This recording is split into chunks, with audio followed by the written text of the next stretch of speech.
اعوذ باللہ من الشیطان اللعین الرجیم بسم اللہ الرحمن الرحیم لا حول ولا قوة الا باللہ العلی العظیم الہی انطقنی بالہدی والہمنی التقوی۔ السلام علیکم ورحمۃ اللہ وبرکاتہ۔ آج 20ویں ماہ رمضان کے لیے 20ویں سپارے کے خلاصے اور 20ویں دن کی دعا کے ساتھ آپ کی خدمت میں حاضر ہیں۔ 20واں پارہ جو ہے اس کے ہم 3 حصے کر سکتے ہیں، اس کو 3 حصوں میں تقسیم کر سکتے ہیں۔ ایک سورہ نمل کا بقیہ حصہ، ایک سورہ قصص اس میں مکمل ہے، اور سورہ عنکبوت کا ابتدائی حصہ اس کے اندر آیا ہے۔ سورہ نمل کے اندر جو بقیہ حصہ ہے اس میں کچھ باتیں ہیں، میں ان کی طرف کچھ اشارہ کر دوں۔ کچھ تو ہم نے اس میں اشارہ کی ہیں کہ جو آپ کے سامنے ٹیکسٹ ہے موجود، کچھ چیزیں میں آپ کے سامنے ویسے اشارہ کر دوں کہ اس سورہ کے اندر اللہ تعالیٰ نے 5 ایسے سوال کیے ہیں امن کر کے، ٹھیک ہے نا۔ امن کون ہے اور تم جانتے ہو کہ کون ہے، کس کے بارے میں۔ اس طرح 5 ایسی آیتیں اللہ تعالیٰ نے آیت نمبر 60 سے لے کر آیت نمبر 64 تک یہ کچھ آیتیں یہاں پہ موجود ہیں کہ جس کے اندر مثلا کہا گیا ہے کہ پہلی آیت کے اندر ہے کہ من خلق السماوات والارض، پہلے پوچھا گیا کہ تم یہ بتاؤ بھلا وہ کون ہے کہ جس نے آسمان اور زمین کو پیدا کیا، ٹھیک ہے۔ اسی طرح ایک اور آیت ہے کہ امن یجیب المضطر اذا دعاہ ویکشف السوء، ٹھیک ہے، بھلا وہ کون ہے جو مضطر کی فریاد کو سنتا ہے۔ اور امن یہدیکم من ظلمات البر والبحر، یہ والی آیت ہے کہ بھلا وہ کون ہے جو خشکی اور تری کی تاریکیوں میں تمہاری رہنمائی کرتا ہے۔ اس طرح امن یبدأ الخلق ثم یعیدہ، یہ والی آیت ہے کہ جس کے اندر خداوند کریم نے یہ پوچھا ہے کہ ابتدائے خلقت جو ہے وہ کس کی طرف سے تھی، پھر دوبارہ جو ہے وہ کون پیدا کرے گا۔ سوال یہ پیدا ہوتا ہے کہ یہ 5 سوال بڑے امپورٹنٹ سوال ہیں اللہ تعالیٰ کی طرف سے۔ اس کو اگر اس سینیریو میں دیکھیں، اس پیرائے میں دیکھیں، اس سیاق و سباق کے ساتھ دیکھیں کہ سب سے پہلے اللہ تعالیٰ نے اپنی بڑائی اور عظمت جو ہے یہاں پہ بیان کی ہے کہ یہ پہاڑ جو اس نے بنائے ہیں، یہ زمین جو مسطح کی ہے، یہ جو ہوائیں جو چلتی ہیں، یہ جو سمندر کے اندر جو ہے وہ کشتیاں چلتی ہیں، یا جو لوگ مر جائیں گے ان کو کون زندہ کرے گا، یا زمین میں جو خلقت ہوئی ہے، یہ جو آسمان بنا ہے، یہ جو رزق عطا ہوتا ہے، یہ اتنی بڑی بڑی باتیں کرنے کے بعد اس کے بیچ میں ایک، اس کی جسے کہتے ہیں درمیان میں، ان کی آغوش میں ایک آیت کو رکھا ہے کہ یہ تمام چیزوں کو کرنے والا کون ہے؟ یہ خداوند کریم ہے۔ تو انسان جو مایوس ہو جاتے ہیں، جو پریشان ہوتے ہیں، ان کو کہا ہے کہ دیکھو ان تمام چیزوں کو انجام دینے والا ایک ہی ہے، وہ ہے خداوند کریم۔ خدا کی ذات ہے جو ان تمام چیزوں کو انجام دیتی ہے، تو تم کیوں پریشان ہوتے ہو؟ تمہارا دل، اگر تم مومن ہو تو تم کیوں پریشان ہوتے ہو؟ تو یہ آیت یہاں پہ ارشاد فرمائی گئی، امن یجیب المضطر اذا دعاہ ویکشف السوء، کہ بھلا وہ کون ہے جو مضطر کی فریاد کو سنتا ہے جب وہ اس کو آواز دیتا ہے اور اس کی مصیبت کو دور کر دیتا ہے اور تم لوگوں کو زمین کا وارث بناتا ہے۔ یہ اللہ تعالیٰ ایک امید دلانے، ایک رجا کی اس میں کیفیت ہے کہ انسان جو پریشان ہوتا ہے، جو مومن ہوتا ہے، بعض دفعہ ایسی پریشانیاں آتی ہیں کہ جو جسے کہتے ہیں نا پہلے سے پیشن گوئی ان کی نہیں ہوتی۔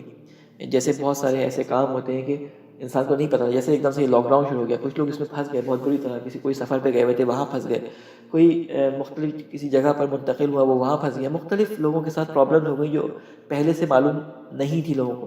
ایسے موقع پہ انسان بہت پریشان ہوتا ہے، کوئی سمجھ نہیں آ رہا ہوتا وہ کس سے اپنی دل کی بات کرے۔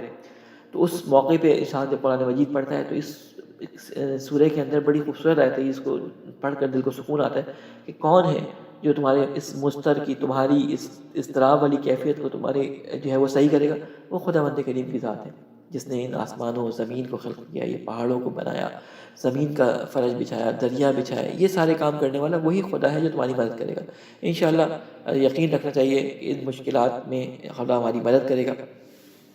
اس کے بعد آیت نمبر 76 میں بیان کیا گیا ہے کہ بنی اسرائیل کے قصے جو ہیں ہم تمہارے سامنے حکایت کرتے ہیں۔ آپ کو معلوم ہے کہ قرآن مجید میں جس نبی کا زیادہ قصہ آیا ہے وہ حضرت موسیٰ ہیں اور ان کی قوم کے قصے ہیں۔ قرآن مجید میں ارشاد ہے ان ھذا القرآن یقص علی بنی اسرائیل اکثر الذی ھم فیہ یختلفون، ٹھیک ہے نا۔ بنی اسرائیل کے بہت سارے قصے بیان کرتے ہیں، بنی اسرائیل کی باتوں کو حکایت کرتا ہے کہ ان کے بارے میں وہ اختلاف کیا کرتے تھے۔ بنی اسرائیل جن میں مخالفت کی تھی، کہاں وہ اللہ تعالیٰ کی سب سے پسندیدہ قوم تھی، کہاں وہ اللہ تعالیٰ کی طرف سے سب سے زیادہ بدبخت قوم ہو گئی، اللہ تعالیٰ کی پھٹکار اور لعنتیں ان کے اوپر آئی، ٹھیک ہے نا۔ اور فوراً اس کے بعد آیت نمبر 77 میں فرماتے ہیں وَإِنَّهُ لَهُدًى، وَرَحْمَةٌ لِّلْمُؤْمِنِينَ کہ یہ قرآن جو ہے وہ صاحبان ایمان کے لیے ہدایت اور رحمت ہے. یعنی قرآن کے اندر جو قصے اور کہانیاں اور یہ جو بیان کی گئی ہیں ان کے اندر تمہارے لیے جو ہے وہ حکمتیں چھپی ہوئی ہیں. تمہارے اندر جو صاحبان ایمان جو ہے ان کے لیے رحمت ہے.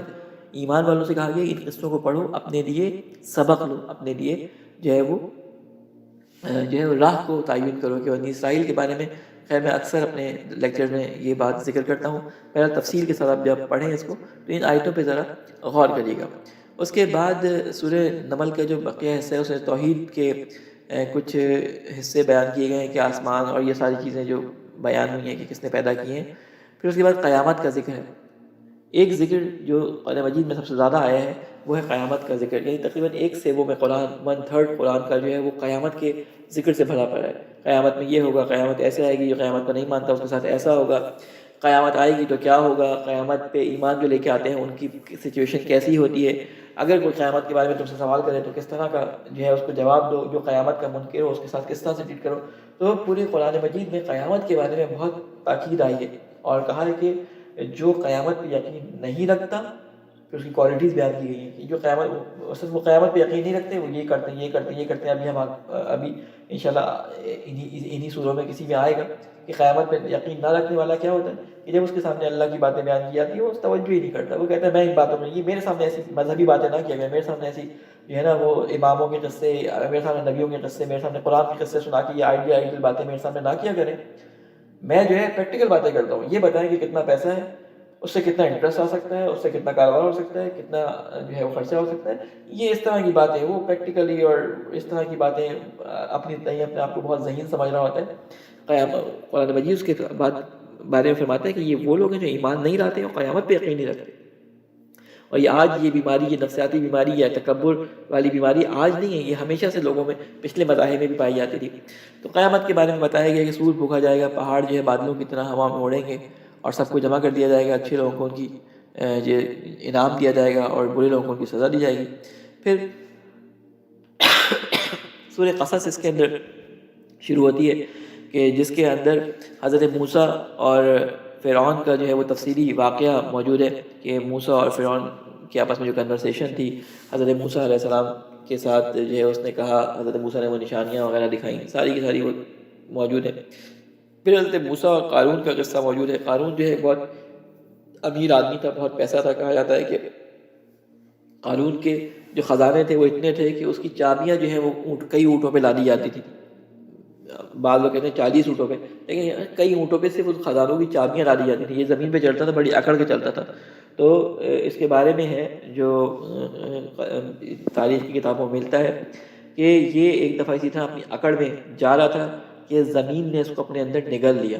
بہرحال اس کی اتھینٹسٹی کی تاریخی کتابوں کی اتھینٹسٹی ہمیں نہیں معلوم ہوتی. میرا قصہ یہ قارون کا مشہور ہے، ہمیں دیکھنا پڑے گا روایات میں اس کے بارے میں کیا ہے. لیکن قارون ایک تکبر کی نشانی ہے. بعض علامات، بعض نام جو ہیں وہ تاریخ کے اندر کچھ چیزوں کی علامات ہیں. یعنی یزید ظلم و بربریت کی علامت، ٹھیک ہے، یا جسے کہتے ہیں فرعون تکبر، ٹھیک ہے، اور جسے کہتے ہیں حکومت کا، جسے کہتے ہیں کہ خدائی کا دعویٰ کرنے والا، حکومت کا جس کو بڑا زوم تھا، اس کی ایک علامت بن گیا. تو جب کوئی بہت زیادہ متکبر ہوتا ہے تو کہا جاتا ہے کہ یہ فرعون بن گیا.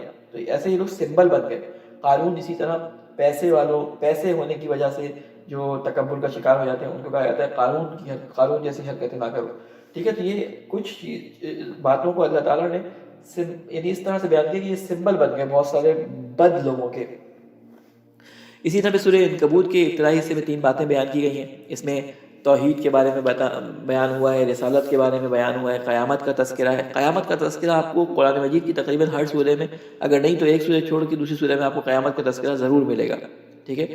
پھر رسالت میں بتایا کہ یہ آزمائشیں جو آتی ہیں، نبیوں پہ سختیاں بھی آتی ہیں. نبیوں پہ سختیاں صرف یہ نہیں ہوتی کہ لوگ ان کی مخالفت کرتے ہیں، بلکہ نبی کی سختی بہت بڑی یہ ہوتی ہے کہ نبی کے گھر میں موجود لوگ نبی کی مخالفت کرتے ہیں. گھر میں رہنے والی بیویاں، گھر میں رہنے والی اولاد، گھر میں رہنے والے رشتہ دار، چچا، ٹھیک ہے، یہ نبی کے لیے اذیت کا باعث ہوتے ہیں. یہ نبیوں کو جو ہے وہ سختی میں رکھتے ہیں، ان کو بہت ہارڈ ورک دیتے ہیں. آپ نے دیکھا، اور آپ یقین کریں کہ اگر یہ قرآن نہ آیا ہوتا تو ان کے قصے صرف تاریخی کتابوں میں ملتے ہیں. لوط کی بیوی کا قصہ، حضرت لوط کی بیوی کا قصہ، حضرت نوح کی بیوی کی جو ہے وہ کہانیاں، اگر یہ بات کی کتابیں نہیں ہوتی تو یہ صرف تاریخی کتابوں میں ہوتی ہے، پھر بعد میں لوگ اس بات کو ٹال سکتے ہیں، نہیں نہیں نبی کی بیوی ایسا کیسے کر سکتی ہے، لیکن قرآن نے، توریت نے، انجیل نے ذکر کر دیا ان لوگوں کے قصوں کو۔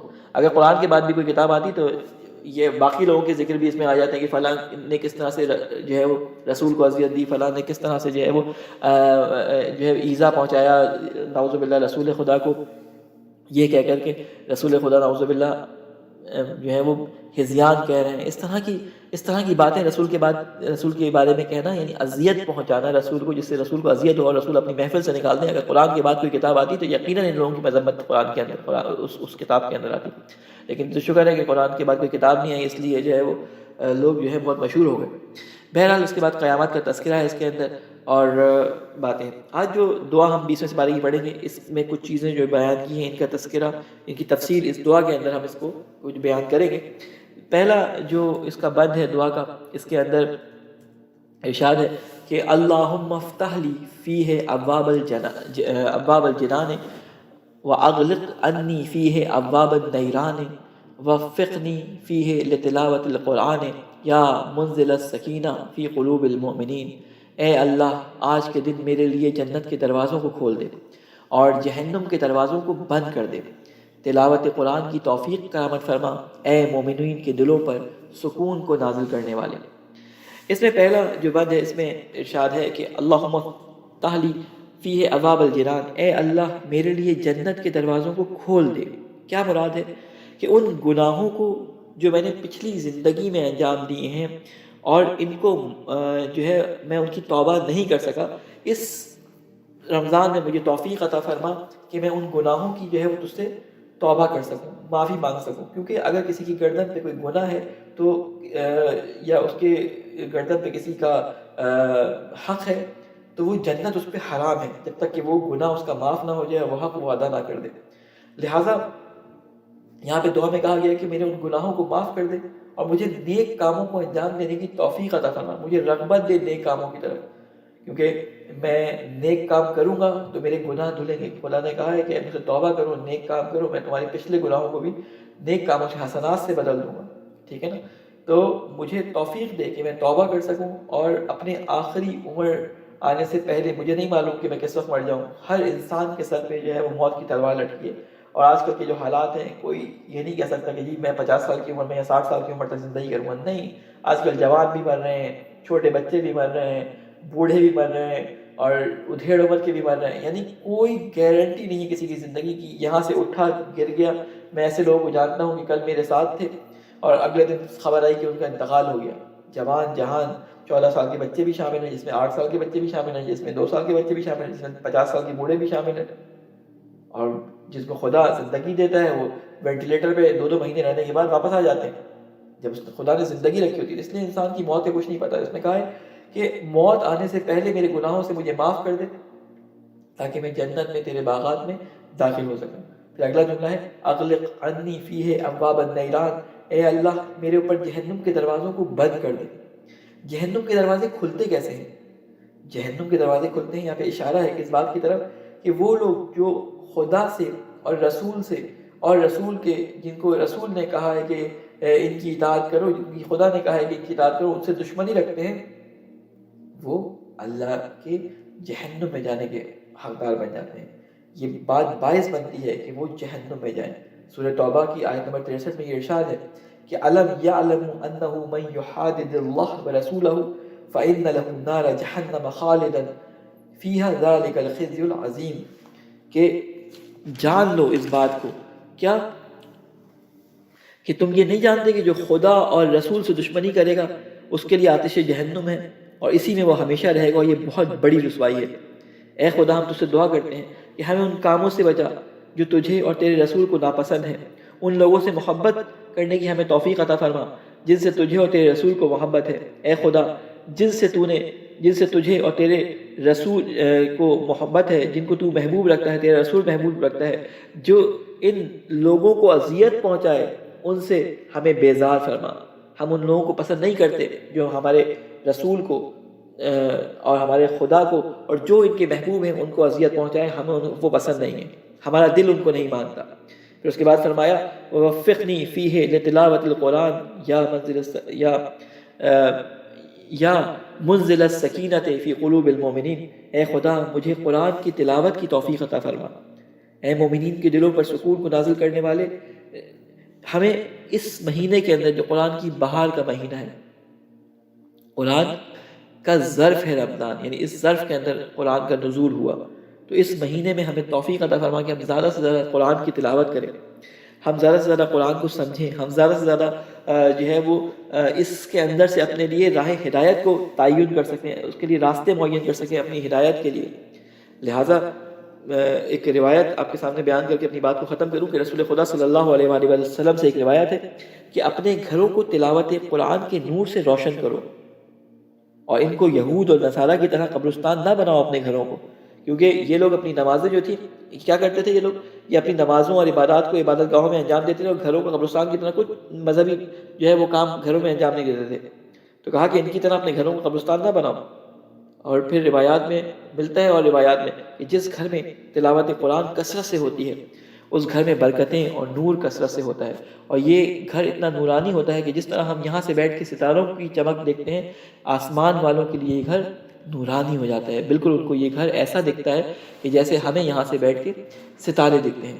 لہذا اللہ تعالیٰ سے یہ دعا ہے کہ اے اللہ تجھے واسطہ ہے محمد وآل محمد کا، یہ جو آخری عشرہ ہے، ہم اب تک اگر اپنے گناہوں کی تجھ سے توبہ نہیں کر سکے، ہم اپنے گناہوں کی معافی تجھ سے نہیں مانگ سکے، اگر ہم حقدار کو اس کا حق نہیں پہنچا سکے، تو ہمیں توفیق عطا فرما کہ ہم اپنے گناہوں سے اس مہینے میں بخشش طلب کر لیں تجھ سے، ہمارے گناہوں کو معاف کر لے، ہمیں تجھے تیری ذات کا واسطہ ہے خدا، تجھے تیرے رسول کا واسطہ ہے، اے خدا ہمیں تجھے تیرے رسول، تیرے نبی اور تیرے محبوب بندے علی ابن ابی طالب کا واسطہ ہے کہ جس کی روز شہادت ہے کل، کہ ہمیں ان سب کے صدقے میں قرآن سے ہدایت لینے کی توفیق عطا فرما۔ ربنا تقبل منا انک انت السمیع العلیم برحمتک یا ارحم الراحمین۔